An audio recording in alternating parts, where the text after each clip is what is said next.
இந்த காலவேளையில் மீண்டுமாக தேவனுடைய ஆலயத்தில் உங்கள் எல்லாரையும் பார்ப்பதில் மிக சந்தோஷம். கர்த்தர் உங்கள் எல்லாரையும் ஆசீர்வதிப்பாராக.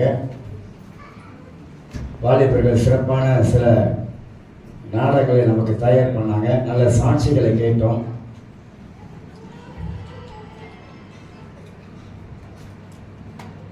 சரி, இன்றைக்கு மத்திய 28ஆம் அதிகாரத்தை கொஞ்சம் நாம் திருப்பிக் கொள்வோம். சுருக்கமான ஒரு சின்ன ஒரு செய்தியை உங்கள் மத்தியில் பகிர்ந்து கொள்கிறேன்.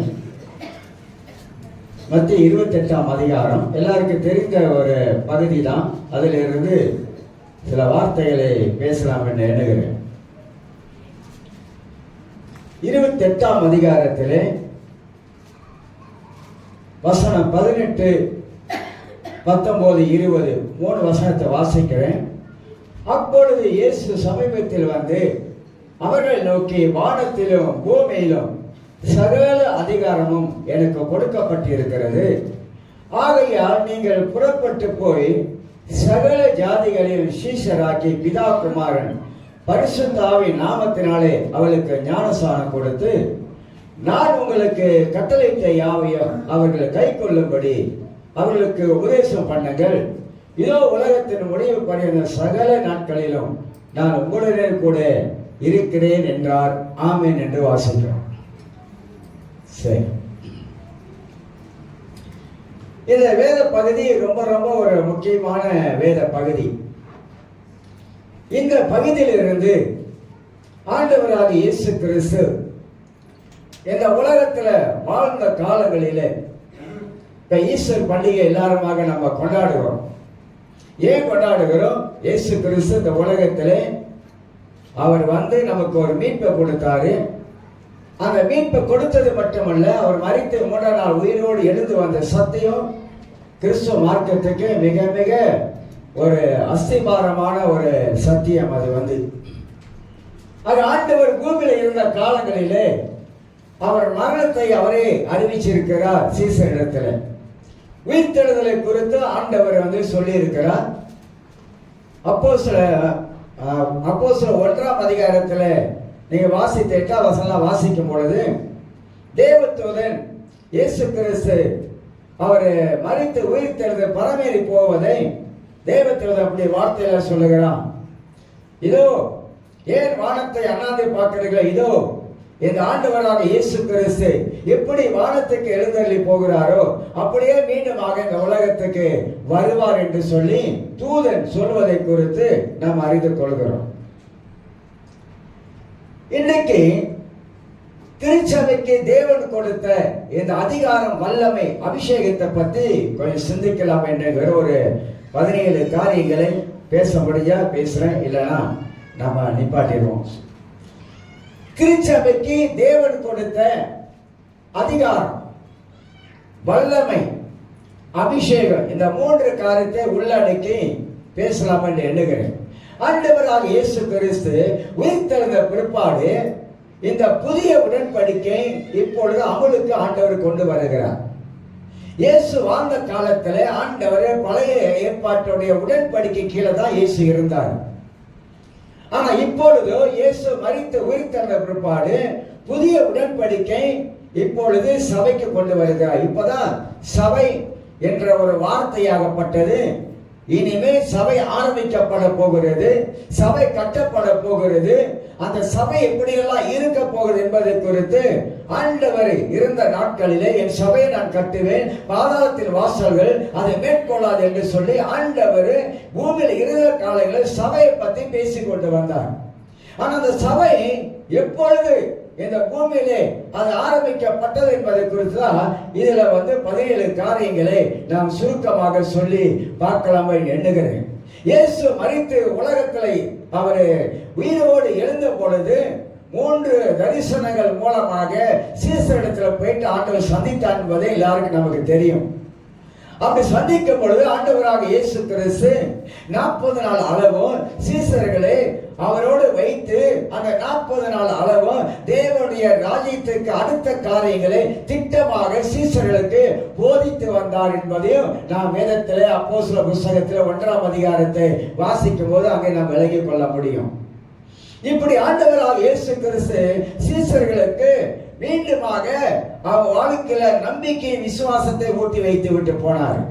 ஏன்னா இயேசு மரித்த பிற்பாடு சீசர்கள் எல்லாருமாக இயேசு விட்டு போயிட்டாங்க. கூட 3 வருஷம் இருந்தவங்க ஆண்டவர் சொன்ன வார்த்தையெல்லாம் மறந்து போய் அவங்க எல்லாருமாக பழையபடி அவங்க எல்லாரும் மீன் பிடிக்க போய்விட்டாங்க என்பது நமக்கு தெரியும்.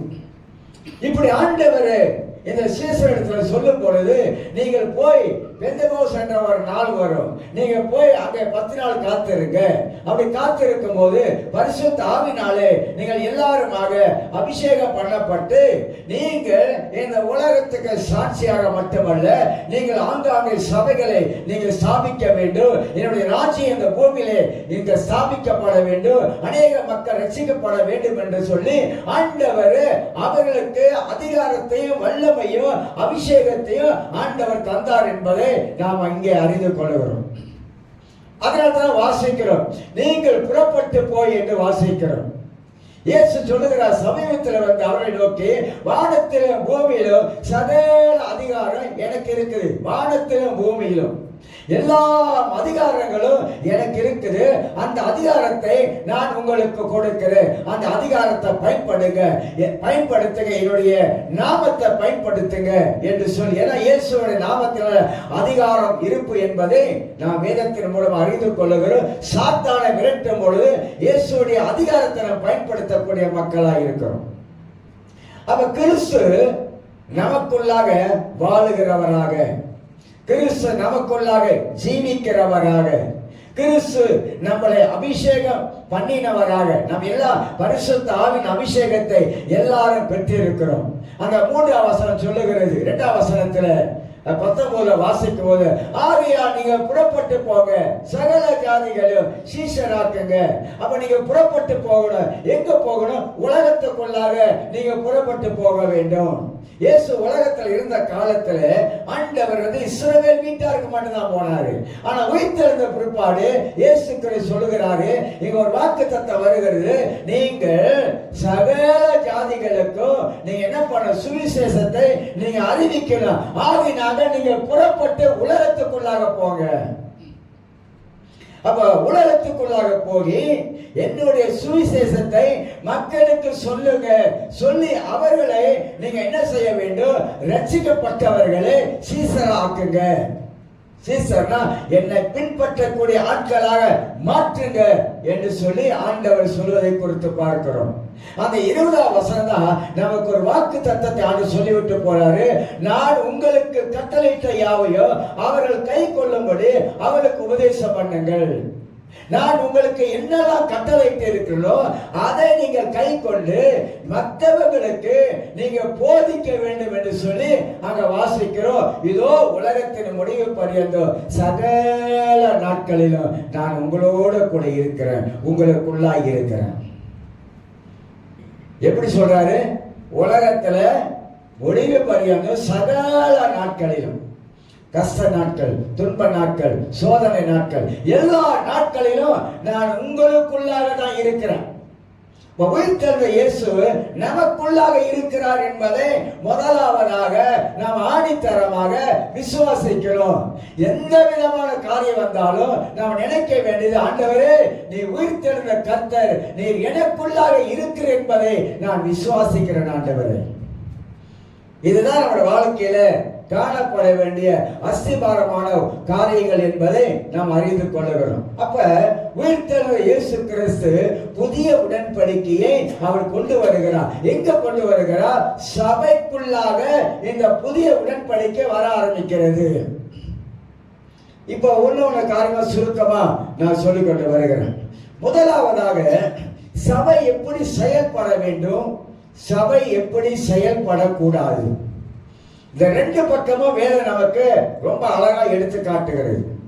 சபை எப்படி செயல்பட்டா சபை முன்னேறி போக முடியும், சபை எப்படி செயல்படாவிட்டா சபை எந்த நிலைமைக்கு ஆளாயிரும். சபை என்பது நான் ஏற்கனவே சொல்லியிருக்கேன், சபை பத்தி நிறைய பேசியிருக்கிறேன்.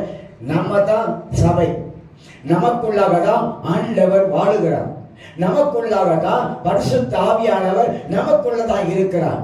ஆக நமக்குள்ள இருக்கிற இந்த தேவாதி தேவன் நம்மளை என்ன செய்ய வைக்கிறார்? சபையாக நாம் எப்படி செயல்பட வேண்டும் என்று ஆண்டவர் விரும்புகிறார். ஒன்றாவதாக, சபையிலே உயிர்த்தெழுந்த வல்லமை கிரியை செய்ய வேண்டும் என்பதை தேவன் விரும்புகிறார்.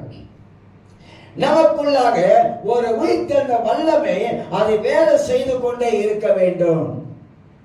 அந்த உயிர்த்தெழுந்த வல்லமை எப்படி நமக்குள்ளாக கிரியை செய்வது என்பதை நாம் நன்றாக உணர்ந்து கொள்ள வேண்டும். ஆவியானவர் நமக்குள்ள இருந்து இயேசு கிறிஸ்துவின் உயிர்த்தெழுந்த வல்லமையை நமக்குள்ள இருந்து உணர வைக்கிறார். ஆண்டவர் எனக்குள்ளாக வாழுகிறார் என்பது மட்டுமல்ல, அந்த உயிர்த்தெழுந்த வல்லமை எனக்குள்ளாக எப்போது கிரியை செய்து கொண்டிருக்கிறது என்பது. அப்ப கிறிஸ்தவர்கள் நாம் வல்லமையிலே வாழக்கூடியவர்கள்.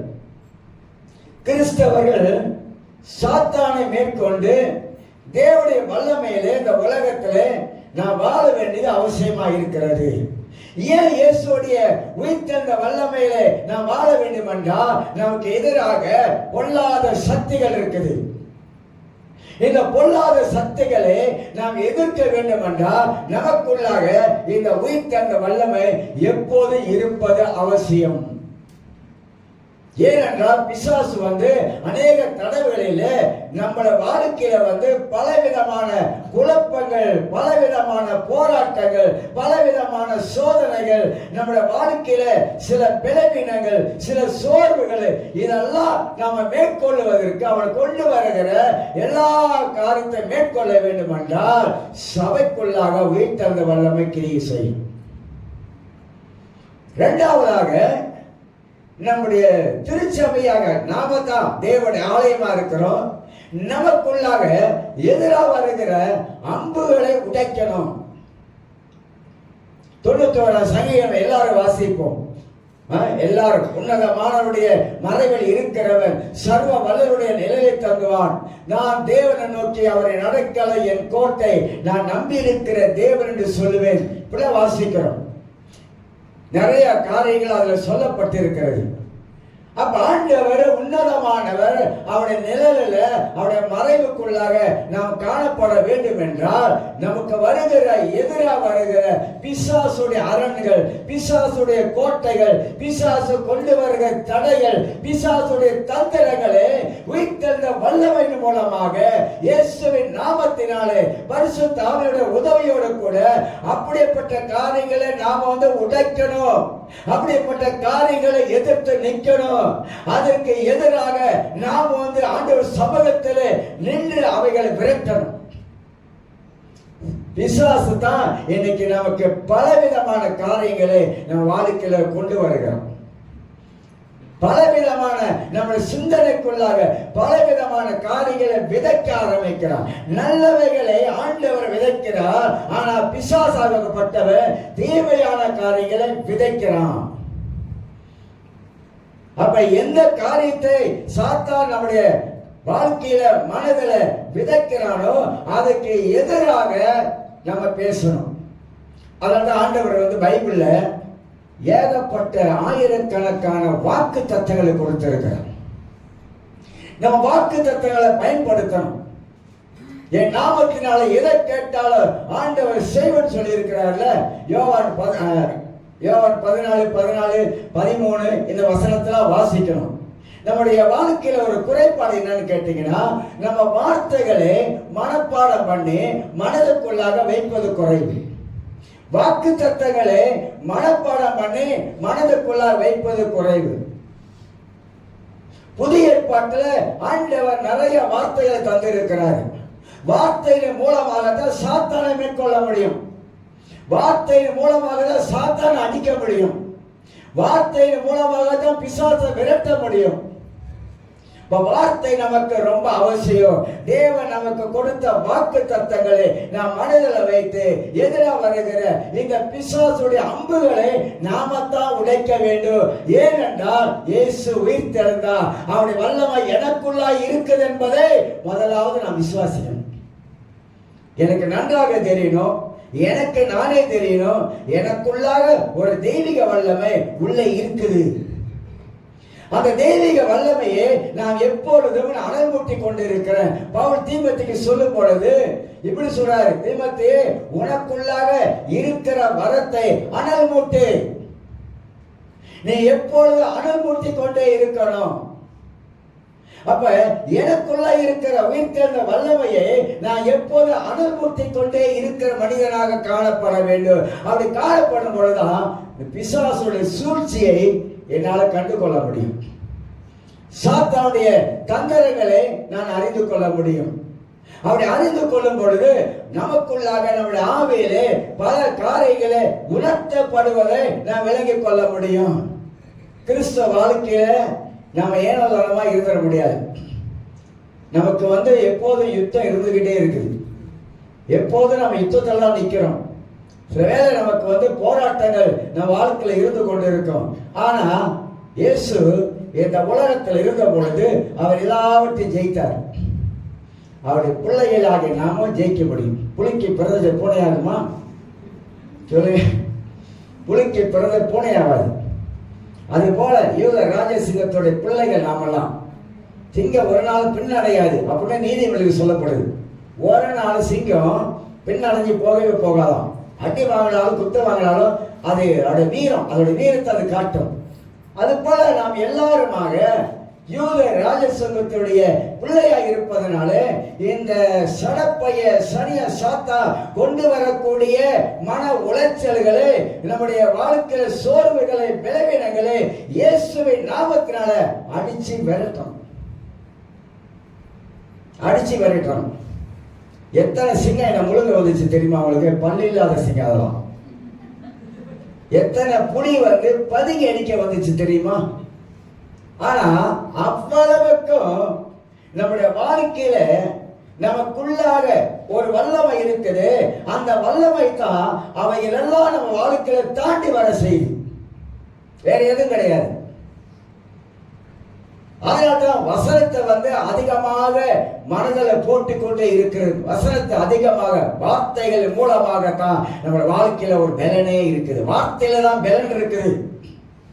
வார்த்தையின் மூலமாகத்தான் நம்ம வாழ்க்கையில நம்மளால ஜெயம் கொள்ள முடியும். ரோமர் 16:20 சொல்லுது, சமாதானத்தின் தேவன் தாமே சாத்தானே உங்க கால்களை கீழே போட்டு நசுக்குவாரு. சொல்லணும். ஆங்கிலத்தில் ஒரு பாட்டை படிப்பா, அண்டர் மை ஃபீட் அப்படின்னு. Satan is under my feet அப்படின்னு ஒரு பாட்டே இருக்கு. பிசாசு நம்முடைய காலு கீழே. எப்போது மனதில் நினைக்கிறோம், சாத்தானே என் காலு கீழே. ஏன்னா எனக்குள்ள இருக்கிற ஆண்டவர் மகா பெரியவர், வல்லமை உள்ளவர், உயிர்த்தெழுந்தவர், அதிகாரத்தை கொடுத்திருக்கிறார், வல்லமையை கொடுத்திருக்கிறார், அபிஷேகத்தை கொடுத்திருக்கிறார். என்னால முன்னால போக முடியும். உன்னால இன்னும் எதுவுமே செய்ய முடியாது. உன்னால எனக்கு எந்த தடையும் கொண்டு வர முடியாது. நான் உடைப்பேன். உடைக்கக்கூடிய வல்லமை எனக்குள்ள இருக்குது.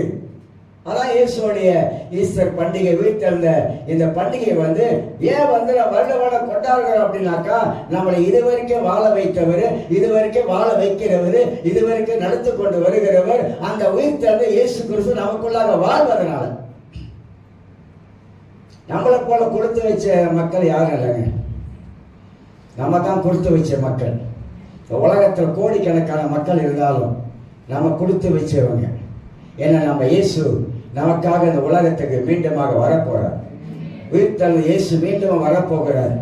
அந்த வருகைக்காக சபை இன்ன வரைக்கும் காத்து கொண்டிருப்பதை நாம் பார்க்கிறோம். மூன்றாவது காரியமாக இந்த உயிர்த்தெழுந்த இயேசு கிறிஸ்து சபை எப்படி செயல்பட வேண்டும் என்று கற்றுக் கொடுத்தாருன்னு சொன்னாக்கா, திருச்சபையாகப்பட்டது மூன்றாவது பரிசுத்தாவின் வல்லமை மக்களை தொட்டு கொண்டே இருப்பதல்ல, பரிசுத்தாவின் வல்லமையினாலே மக்கள் வாழணும்.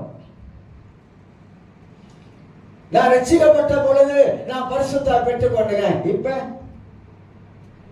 அந்த பரிசுத்தாவின் வல்லமை எனக்குள்ளாக இருக்கிறதா, அல்லது பரிசுத்தாவின் வல்லமை அப்படியே பெற்ற மாதிரி போயிருச்சா? நம்ம எல்லாருமாக ஆவியின் பலத்திலே வாழ வேண்டும். மாம்ச பலத்தில் அல்ல, ஆவியின் பலத்திலே. அதனால்தான் இயேசு சீசர்களை சொன்னாரு, எருசலேம்ல போய் நீ 10 நாள் காத்திருங்கப்பா. நீங்க காத்திருந்தீங்கன்னாக்கா அங்கே உன்னதத்திலிருந்து வருகிற தேவனுடைய வல்லமை வல்லமையினால எல்லாருமாக நிரப்பப்படுவீங்க. அப்படி நிரப்பப்படும் பொழுது இந்த உலகத்துல நீங்க வேறு மனிதனாக மாற்றப்படுவீங்க. பழைய ஏற்பாடும் சரி, புதிய ஏற்பாடும் சரி. ஒரு சவுல் அவன் ராஜாவாக வரும் பொழுது மக்களை வழிநடத்த வேண்டும். அப்படி மக்களை வழிநடத்துவதற்காக அவனுடைய கல்லான இருதயத்தை எடுத்துட்டு ஆண்டவர் சதையான இருதயத்தை அவனுக்கு வச்சார். ஆவியானவர் நமக்குள்ளாக ஆட்கொள்ளும் பொழுது நம்ம வேறு மனிதனாக மாறுகிறோம். சிம்சனுடைய வாழ்க்கையில பரிசுத்தான் வரும் பொழுது அவன் வேறு மனிதனாக செயல்படுகிறான். பழைய ஏற்பாடு காலத்துல ஆவியானவர் வந்து போனாரு. புதிய ஏற்பாடு காலத்துல நமக்குள்ளாகவே ஆவியானவர் இருக்கிறாரு. அந்த ஆவியானுடைய வல்லமை இன்னது என்பதை அறிந்து கொள்ள வேண்டும். டுனாமிஸ் என்று சொல்லுகிற ஒரு வெடிமருந்து. அது அப்போஸ்தலர் 1:8 நாம் வாசிக்கும் போது அழகா நமக்கு எல்லாருக்கும் தெரியும், சிலருக்கு தெரியாது. அப்போஸ்தலர் 1:8 நான் வாசிக்கும் போது பரிசுத்த ஆவி உங்களிடத்தில் வரும் பொழுது நீங்க என்ன பண்ணுவீங்க? கூனி குறுகி போய் அப்படியே ஒரு மூலையில போய் உட்கார்ந்து இருப்பீங்க அப்படின்னு வேதம் நமக்கு போதிக்கிறது. அப்படி போதிக்கலைங்க. பரிசுத்த ஆவி வரும் பொழுது நீங்கள் எல்லாருமாக முதலாவது பலன் அடைய வேண்டும். என்ன பலன் அடைய வேண்டும்? பரிசுத்த ஆவியானவராலே நாம் எல்லாருமாக பலன் அடைய வேண்டும். அப்படி பலன் அடைந்து எருசலேம், யூதேயா முழுவதிலும், சமாரியா முழுவதிலும், பூமியின் கடைசி பரிந்தமோ எனக்கு சாட்சிகளாக இருப்பீங்க. சாட்சினாக கிரேக்க வார்த்தை ரத்த சாட்சி. இன்னொரு வார்த்தையில சொல்ல போனா குணம். அப்ப ஆவியானவர் பெற்றுக்கொண்டு நம்ம வாழ்க்கையில ஆவியனுடைய வல்லமையில வாழ ஆரம்பிக்கணுமா? சோறு வரும், நிச்சயமா வரும். நம்ம ஆவியில, மனுஷ ஆவியில சோறு வரும், தேவ ஆவியில சோறு வராது. அதுதான் ரோமர் புத்தகத்தில் வாசிக்கிறோம். நாம் பலவீனமாக இருக்கும் போது பரிசுத்த ஆவியானவர் நமக்கு உதவி செய்கிறார். எதுல? ஜெபத்துல உதவி செய்கிறார். பெருமூச்சுகளோடு கூட ஜெபிக்கும்படியாக அவர் நமக்கு உதவி செய்கிறார். ஆவியானவர் எல்லா விதத்திலும் நமக்கு உதவி செய்யக்கூடியவர். நான் அடிக்கடி சொல்றேன், இது சரியா இருந்தா எது நம் மனது இந்த சிந்திக்கிறோம், இந்த யோசிக்கிறோம், இதெல்லாம் சரியா இருந்துச்சுனாக்கா என்னதான் வந்தாலும் நமக்குள்ள இருக்கிற ஆவியானவர் நம்மளை பலப்படுத்தி கொண்டே இருப்பாரு, நம்மளை தட்டி எழுப்பி கொண்டே இருப்பாரு. கிறிஸ்தவர்கள் சாதாரணமான ஆள் இல்லைங்க. நான் சொல்றேன், கிறிஸ்தவர்கள் சாதாரணமான ஆள் இல்லை. கிறிஸ்தவர்கள் தேவனுடைய வல்லமையை தரித்தவர்கள். கிறிஸ்தவர்கள் எதற்கு அஞ்சாத சிங்கம். பயப்படக்கூடாது, அஞ்சக்கூடாது. ஏன்னா நமக்கு மேல ஒருத்தர் இருக்கிறாரு. அவர் உண்மையான தெய்வம், உயிர்த்தெழுந்த தெய்வம், பேசுகிற தெய்வம், நம்மளை கைவிடாத தெய்வம், நம்மளை பாதுகாக்கிற தெய்வம், நம்மளை அரவணைக்கிற தேவன், நம்மளை அன்பு செலுத்துகிற தேவன். இவ்வளோ நல்ல தேவனை வாழ்க்கையில வச்சிருக்கோம். உங்களுக்கு என்ன குறை வச்சிருக்காரு சொல்லுங்க பார்க்கலாம். என்ன குறை ஆண்டவர் நமக்கு வச்சிருக்கிறாரு? கடவுளுக்குள்ளாக இந்த ஆன்மீகத்துல சொல்றாங்க, தமிழ் ஆன்மீகம் ஆன்மீகம் அப்படின்னு சொல்றாங்கல்ல. நம்முடைய மொழியை சொன்னா கிறிஸ்துவுக்குள்ளாக ஆவிக்குரிய நிலையில நாம் எப்போது கீழே இறங்கிடக்கூடாதுன்னு சொல்ல வரேன். ஆவிக்குரிய நிலையில கீழே இறங்க இறங்க இறங்க சடப்பைய சனிய சாத்தான் பக்கத்துல தூரத்துல இருந்தவன் பக்கத்துல வந்துடுவான்.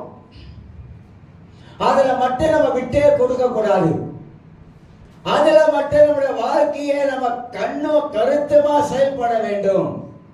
அப்ப ஆவியானவருடைய வல்லமை மக்களை தொட வேண்டும் என்றால், அல்லது ஆவியானவர் நம்மளை தொட வேண்டும் என்றால், அல்லது ஆவியானவரை ஆட்கொள்ள வேண்டும் என்றால், அல்லது ஆவியானவரை நடத்தப்பட வேண்டும் என்றால், அல்லது பரிசுத்த ஆவியானுடைய அந்த பிரசனத்தை நான் எப்போது உணரக்கூடிய மனிதனாக இருக்க வேண்டும் என்றால் ஆவியின் வல்லமையிலே வாழணும். மூன்றாவது, பேசி பிடிக்க முடியாதான். மூன்றாவது, நாலாவது காரியமாக பரிசுத்தாவின் அபிஷேகம் நுகங்களை உடைக்கும். நுகம்னா என்ன தெரியுங்களா? நுகம்னா மாட்டு வண்டி, அந்த காலத்துல மாட்டு வண்டி பயன்படுத்துவாங்க. இந்த கழுத்துல போடுறாங்க தெரியுங்களா, நுகம், பாரம், அதுதான் நுகம்னு சொல்லுவாங்க. மத்திய 18:28 நினைக்கிறேன்.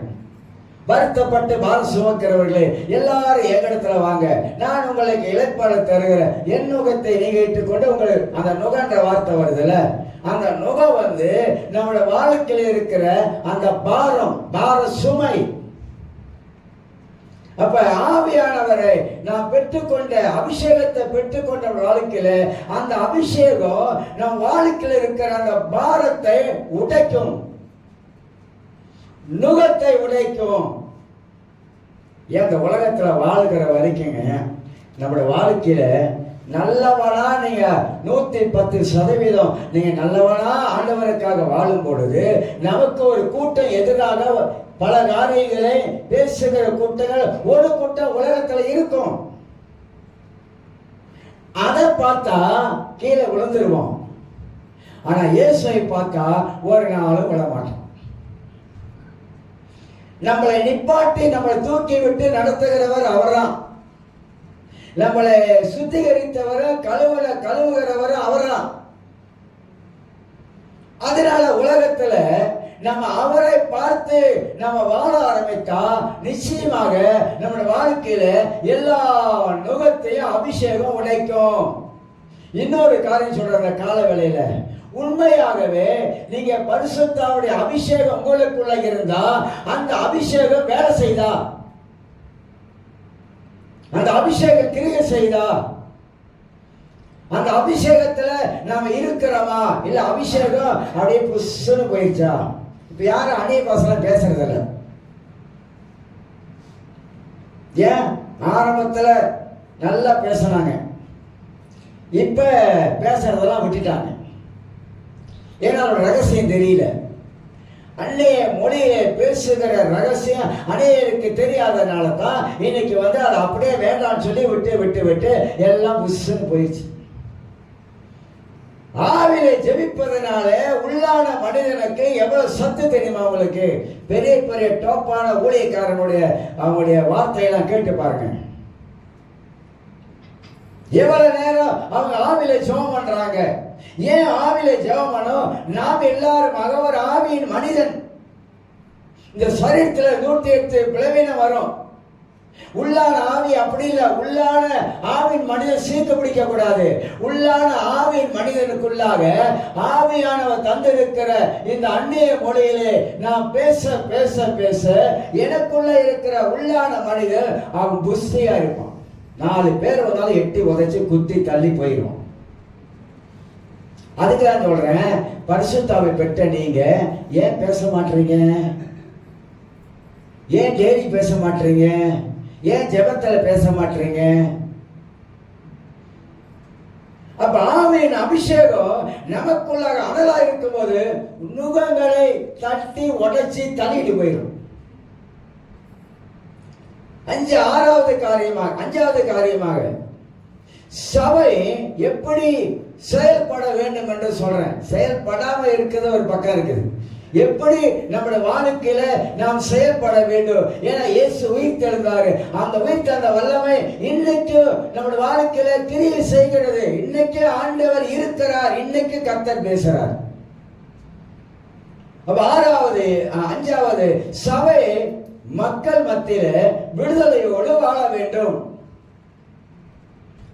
அபிஷேக நுகத்தை உடைக்கணும். ஆனா சபை மக்கள் மத்தியில ஒரு விடுதலையோடு நம்ம வாழ வேண்டும். யோவான் 8:32 எல்லாருக்கும் தெரியும். சத்தியத்தை அறிவீர்கள், சத்தியம் உங்களை விடுதலையாக்கும், குமாரன் விடுதலையாக்கினா மெய்யாகவே நீங்க விடுதலையாவீர்கள். 8ஆம் அதிகாரம் ஃபுல்லா வாசிச்சு பாருங்க.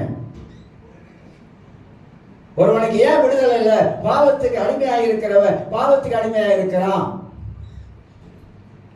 ரோமர் புஸ்தகத்துல வாசித்து பார்த்தீங்கன்னா 8ஆம் அதிகாரத்துல அழகா சொல்றாரு, நீங்க எதுக்கு நீங்க அடிமையா இருக்கீங்க? பாவத்துக்கு அடிமையா இருக்கிறீங்களா? எதுல நம்ம கட்டப்பட்டு இருக்கிறோம்? விடுதலை இருக்குதா? விடுதலையோடு வாழுகிறோமா? இல்ல ஏதோ ஒரு காரியத்துல நாம கட்டப்பட்ட நிலைமையில இருக்கிறோமா? ஒரு கிறிஸ்தவனுடைய வாழ்க்கையில நாம எப்படி செயல்பட வேண்டும் என்றால், நம்முடைய வாழ்க்கையில பரிபூர்ணமான விடுதலையோடு நம்ம வாழணும். எந்த காரியத்திலும் நாம கட்டப்பட்டவர்களாக அதிலிருந்து விடுதலை ஆக முடியாத ஒரு நிலைமையில ரட்சிக்கப்பட்ட தேவனுடைய பிள்ளைகள் இருக்க முடியாது, இருக்கவும் கூடாது. எல்லா பகுதிகளிலும் நாம விடுதலையாக்கப்பட்டவர்களாக விடுதலையோடு நீங்க ஆண்டவரை ஆராதிக்க வரும் பொழுது அங்கே ஒரு விடுதலையோடு நீங்க ஆராதிச்சாதான் ஆவியானவர் நம்மளை ஆட்கொள்ளுவாரு. நம்ம வரும் பொழுது, நம்ம விடுதலை இல்லாமல் வரும் பொழுது ஒரு சோகத்தோடு, ஒரு கஷ்டத்தோடு, மன போராட்டத்தோடு இங்க கடவுளை ஆராதிக்க ஆரம்பிக்கும் பொழுது இதெல்லாம் ஒரு கட்டா இருந்துச்சுனாக்கா அந்த ஆராதனையுடைய அர்த்தமே இல்லாம போயிடும். அதுதான் முக்கியம். பைபிள்ல நம்ம பல காரியம் பார்க்கிறோம். பழைய ஏற்பாடு சரி, புதிய ஏற்பாடு சரி. பவுலும் சீலாவும் சிறைச்சாலைக்கு போயிட்டாங்க. எது தப்பு பண்ணி ஜெயிலுக்கு போல. ஒரு குறி சொல்ற ஆவி 4 விரட்டிட்டாங்க, அவ்வளவுதான். அவனை பிடிச்சு போட்டாங்க. ஜெயிலுக்கு போனவங்க, ஐயோ ஆண்டு என்னை கைவிட்டாரு, நான் ஜெயில உட்கார்ந்துருக்கேன். அப்படியே சோகமா அங்க உட்காந்தியா 2 பேர் இருந்தாங்க.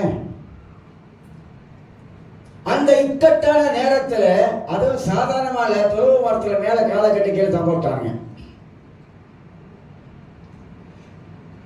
ஏங்க, பைபிள் படிக்கும்போது அப்போஸ்தலர்கள் கடந்து போன பாதையில ஒரு பாதை நம்ம வாழ்க்கையில காட்டுங்க.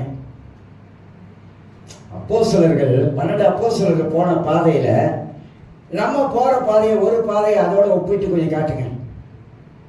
எதில் அப்படி போயிருக்கிறோம் சொல்லுங்க. இப்ப ஏசாயா தீர்க்கதரிசி பழைய ஏற்பாட்டுல இப்பாட்டை வச்சு ரம்பத்தில் வச்சு அறுத்தாங்க. எப்படி இருக்கும்? நான் நினைக்கும் போது எனக்கு அப்படியே சிரித்துக்கிச்சு உடம்பலாம். ஏன் இருக்குனாக்கா, ரம்பத்தை வச்சு அறுத்தா எப்படி இருக்கும்? ஒரு சீசனுடைய உடம்ப பிளேடு கத்தி எடுத்து தோலை உரிச்சானுங்க. உரிச்சு பாருங்க, இல்ல ஒரு நகத்தை பிடுங்கி பாருங்க. அவங்க போன பாதையில சாதிர் சுந்தர் சிங் ஏற்கனவே சொல்லியிருக்கேன். அவர் வாழ்க்கை வரலாறு படிச்சிருக்கீங்களா? நிக்க முடியாது நம்ம பக்கத்துல. ஆனா அவங்க கடந்து போன பாதையில நம்ம ஏதாவது ஒரு காரியத்தை நம்ம ஒப்பிட்டு நம்மளால சொல்ல முடியுமா? அப்ப அவங்களுக்குள்ளாக இருந்த விடுதலை என்ன? அவங்க எப்படிப்பட்ட ஒரு வாழ்க்கையை ஆண்டவருக்காக அர்ப்பணித்தாங்க, எப்படி ஆண்டவரை அதிகமாக நேசித்தாங்க, எப்படி ஆண்டவருக்கு முக்கியத்துவத்தையும் முதலிடத்தையும் கொடுத்தாங்க, எப்படி தேவ சத்தியத்தில் உறுதியா நிற்க ஆரம்பித்தாங்க. பைபிள் தாங்க சாட்சி.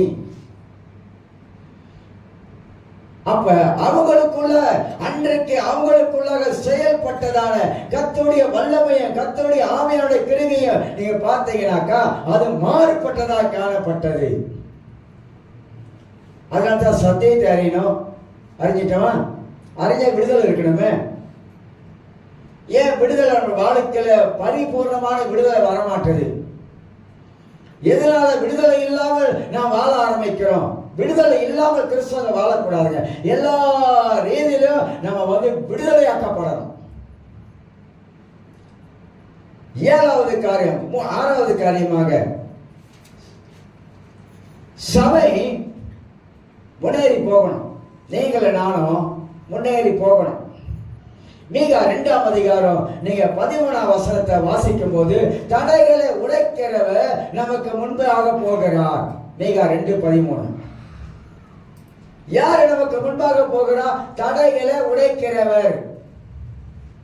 இந்த தடை தான் நம்முடைய வாழ்க்கையில முன்னேறி போக முடியாம நிறைய காரியத்துல நம்மளை உட்கார வச்சிருச்சு. குடும்ப தடை, பலவிதமான தடைகள். ஏன் முன்னேறி போக முடியல? இதே மனதில் உட்கார்ந்துருச்சு. இது மனதில் உட்கார்ந்ததுனால நம்மளால அடுத்த ஒரு காலடி எடுத்து வைக்க முடியல, நகர முடியல. தமிழ்ல சொல்லுவாங்கல்ல, அடி மேல அடி அடிச்சாலும் அம்மைய நகரன்னு. ஏன் சொல்றாங்க? அடிக்க அடிக்க அம்மைய என்னதான் அது நகரும். அந்த மாலை நம்முடைய வாழ்க்கையில கடவுளுடைய வார்த்தையை சொல்ல சொல்ல சொல்ல சொல்ல நிச்சயமாக நம்முடைய வாழ்க்கையில நடக்காத காரியங்களா நிச்சயமாக ஆண்டவர் நடப்பிப்பார். அந்த தடை உடையும், முன்னேறி போகணும். கிறிஸ்தவ வாழ்க்கையில யாரும் பின்தங்கிடக்கூடாது, ஆவியில பின்தங்க கூடாது, அபிஷேகத்தில் பின்தங்க கூடாது. எல்லா விதத்திலும் நாம் முன்னேறி போகக்கூடிய மக்களா இருக்கணும். இயேசு உலகத்தில் இருந்த பொழுது அவருக்கு நிறைய பலவிதமான போராட்டங்கள், பல காரியங்கள் இருந்துச்சு. ஆனா அதெல்லாம் ஆண்டவர் மேற்கொண்டு போனார். சீசருடைய வாழ்க்கையில நிறைய பிரச்சனைகள், போராட்டங்கள் இருந்துச்சு. ஆனா எல்லாரும் மேற்கொண்டு தான் போனாங்க. கிறிஸ்தவ வாழ்க்கையில தோல்வி என்ற வார்த்தைக்கு பேச்சே இல்லை. தோல்வி என்ற எண்ணம் வரக்கூடாது, தோல்வி என்ற பேச்சு வரக்கூடாது, இது என்னால முடியாது என்ற அந்த மாதிரி சொல்லு வரக்கூடாது. இயேசுவால முடியாத காரியமும் ஒன்று கிடையாது.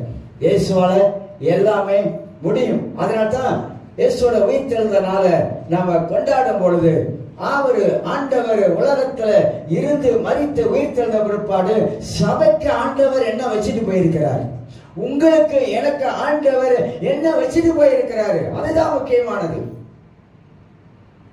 அத என்ன வாழ்க்கையில் தடையை உடைக்க முடியாதா?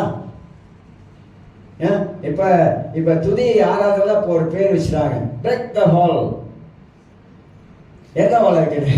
எதுவா பதில ஆண்டவர் இடிச்சு தள்ளினார்ல, இப்பெல்லாம் சுவரை கட்டிட்டு என்ன பண்றாங்க, எல்லாம் துதிச்சா அந்த சுவர் கீழே குழு அப்படி சொல்லி செஞ்சு அந்த கட்டணம் கல் வச்ச கட்டணம் என்ன பண்ண கொஞ்சம் ஸ்ட்ராங்கா சிமெண்ட் போட்டாங்க போல இருக்கு. அங்க போய் கெட்டி வச்சோன்னா அது உழுவுல.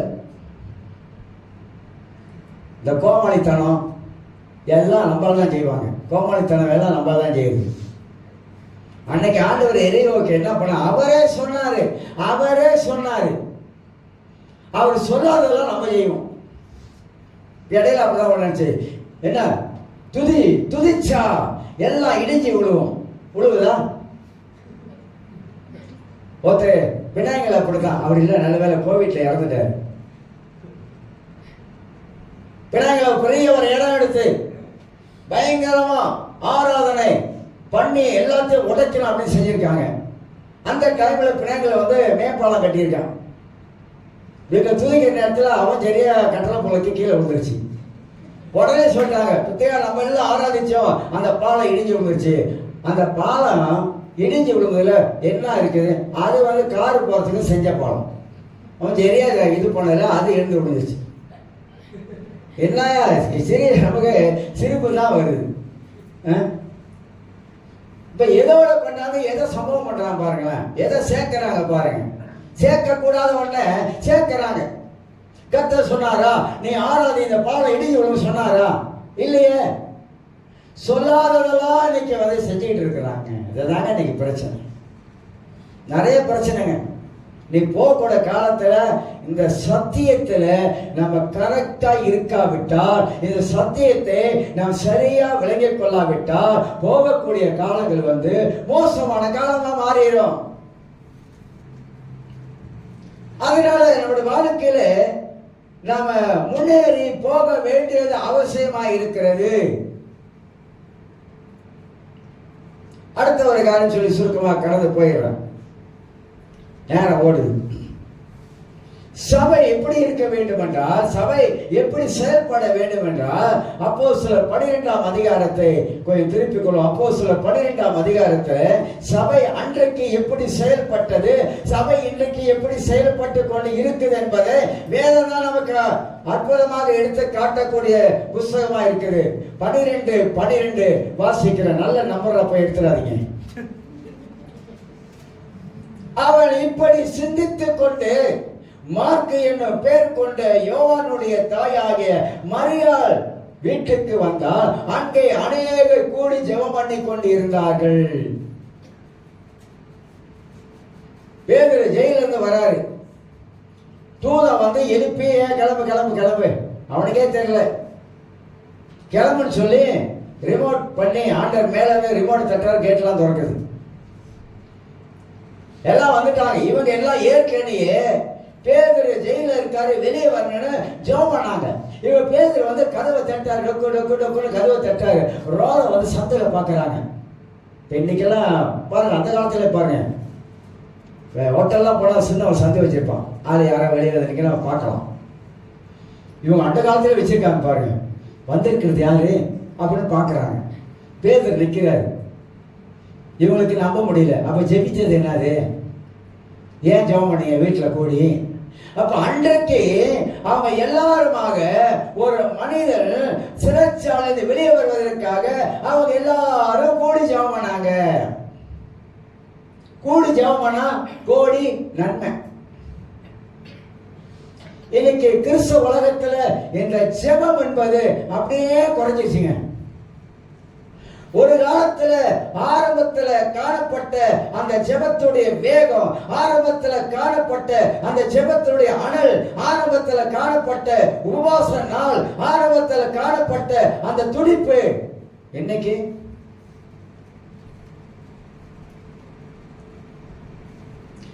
நான் வந்து ரட்சிக்கப்பட்ட காலத்திலிருந்து பைபிள் ஸ்கூல் படிக்கிற காலம் வரைக்கும் எல்லாரும் என்ன சொல்லுவாங்க, நான் தான் பைபிள் ஸ்கூல் படிக்கிற காலத்தில் 6 மணிக்கு டிவோஷன், 5 மணிக்கு கீழே இறங்கி சத்தமாக பாட்டை பாடி படிப்பேன். இப்போ ஊத்தமலை தலை படிச்சுக்கிட்டு இருந்தேன். காட்டு பகுதி கீழே இறங்கி வந்து சத்தமாக பாட்டு படித்து ஜாம் பண்ணேன். அதுக்கு பிற்பாடு தான் 6 மணிக்கு டிவோஷனுக்கு எல்லாம் இறங்கி வருவாங்க. ஜெபம் வந்து எனக்கு வந்து ஏன்னாக்கா ஜெபத்தோடைய ரகசியம் எனக்கு என்னன்னு தெரியும். ஒரு மனிதனுக்குள்ளாக ஜெபம் எவ்வளவு முக்கியம் என்பது எனக்கு தெரியும். ஜெபத்தின் மூலமாக தேவன் என்ன காரியம் சாதிப்பார் என்பது எனக்கு தெரியும். ஒரு மனிதனுக்கு ஜெபம் இல்லாவிட்டா பிசாசு எவ்வளவு சீக்கிரத்துல அந்த மனிதனை தட்டிடுவான் என்பது தெரியும். இதுதான் இன்னைக்கு பிரச்சனையா இருக்குது. தோன்றா அழிய சொல்லுங்க.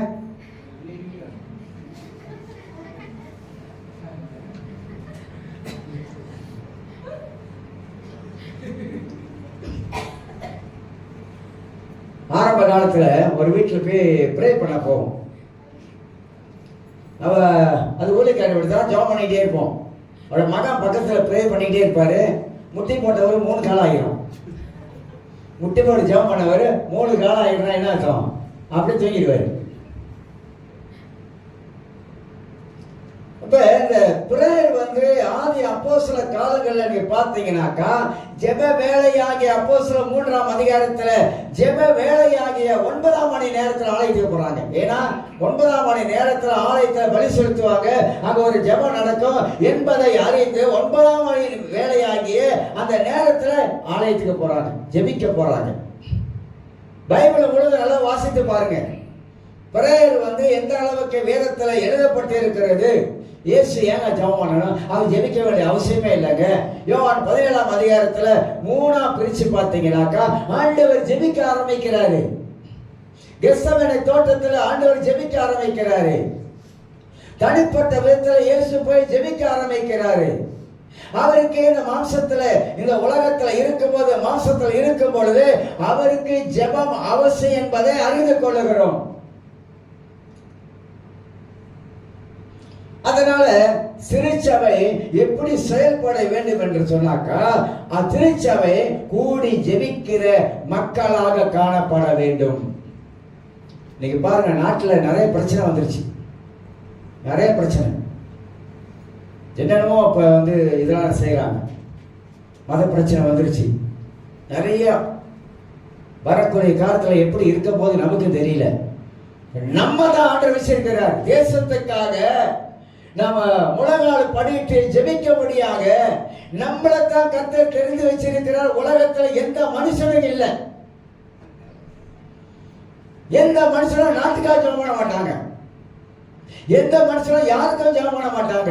ஆனா கிறிஸ்தவர்கள் மட்டும்தான் நாட்டுடைய பிரதமருக்காக, நாட்டுடைய ராஜாக்களுக்காக, மக்களுக்காக, ரட்சிப்புக்காக, விடுதலைக்காக, போராட்டத்துக்காக ஜெபிக்கிற ஒரே ஒரு கூட்டம் கிறிஸ்தவ கூட்டம். அதை நம்முடைய வாழ்க்கையில விட்டுறக்கூடாது. அப்ப உயிர்த்தெழுந்த இயேசு கிறிஸ்து புதிய உடன்படிக்கை கொண்டு வரும் பொழுது வானத்திலே பூமியிலோ சகல அதிகாரம் எனக்கு இருக்கு என்பது அந்த அதிகாரத்தை ஆண்டவர் சபைக்கு கொடுத்துட்டார்.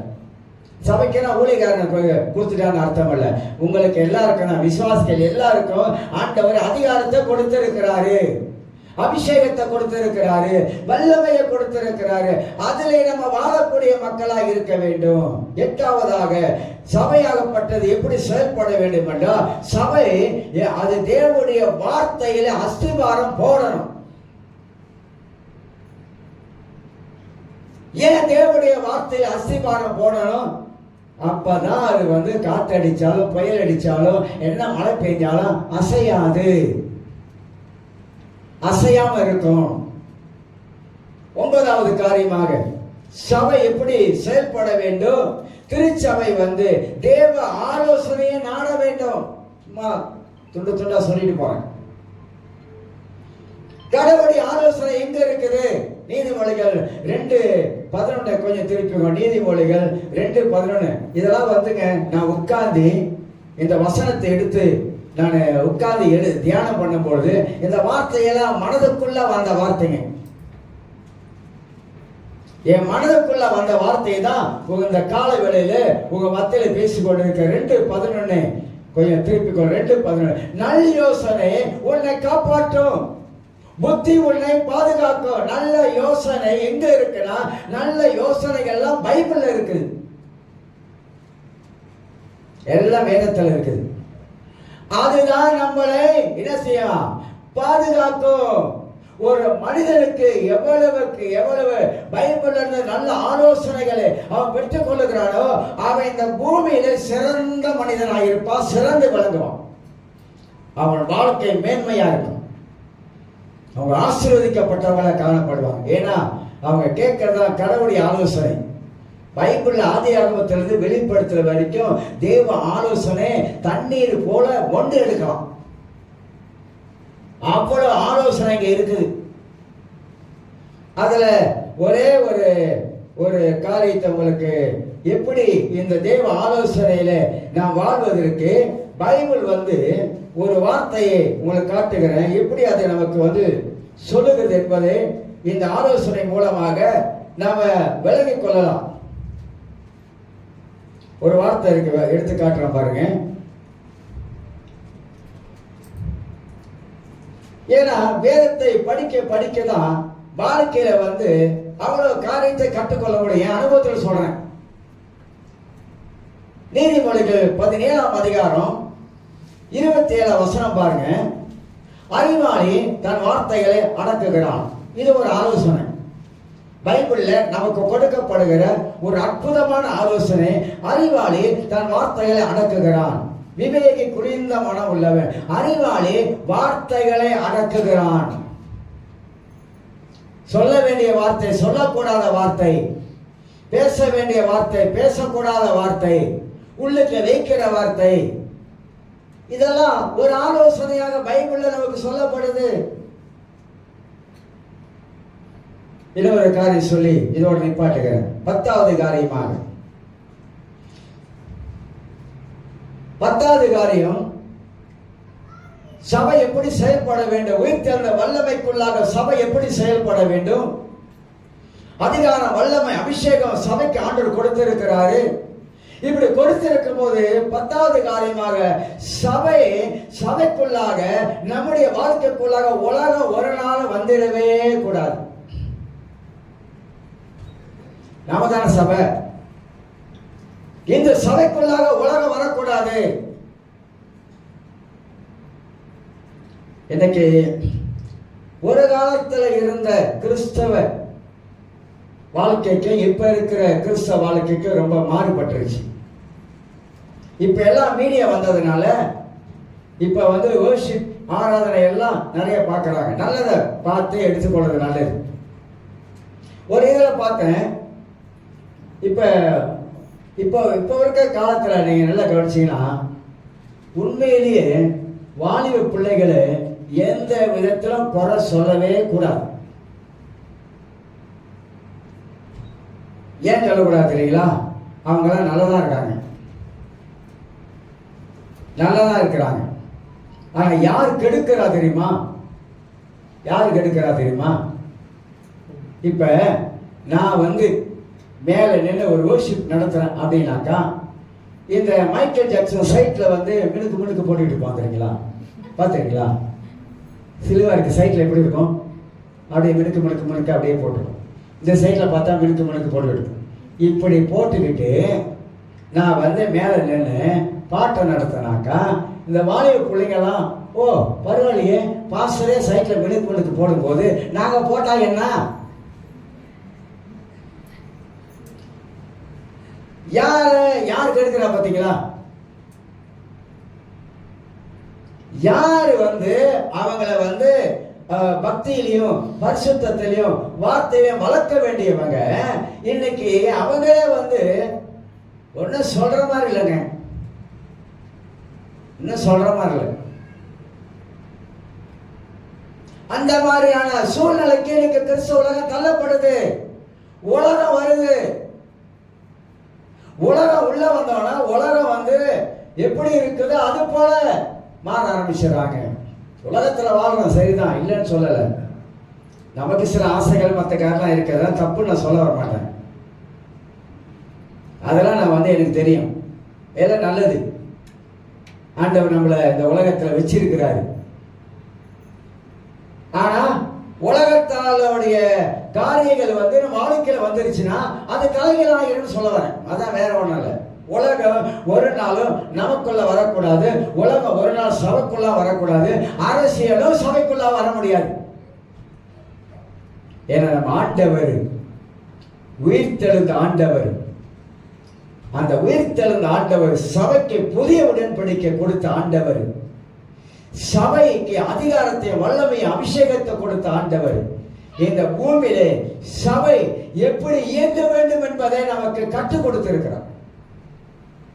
ஆக இந்த காலவேளையிலே எல்லாரும் மனதில் அறிந்து கொள்ள வேண்டும். ஒவ்வொரு வருடமும் நமக்கு பெரிய வெள்ளிக்கிழமை வருது. ஒவ்வொரு வருடமும் நமக்கு உயிர்த்தெழுந்த பண்டிகை நமக்கு வருகிறது. ஆனா சந்தோஷமா நாம் கொண்டாடுகிறோம்.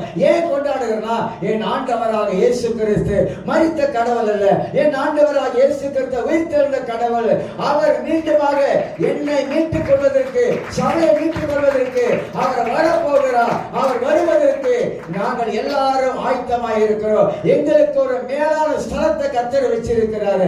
அங்கே நாங்கள் நித்தியமாக என்றைக்கு அவரோடு கூட வாழக்கூடியாக, அவர் எப்படி உயிர்த்தெழுந்தாரோ நாங்கள் உயிர்த்தெழுவோம். நாங்கள் உயிர்த்தெழுந்து அவரோடு கூடிய நித்திய காலமாக வாழ போகிறோம். எல்லாரும் எழுந்திருக்கலாம். ஸ்தோத்திரம் ஆண்டவரே.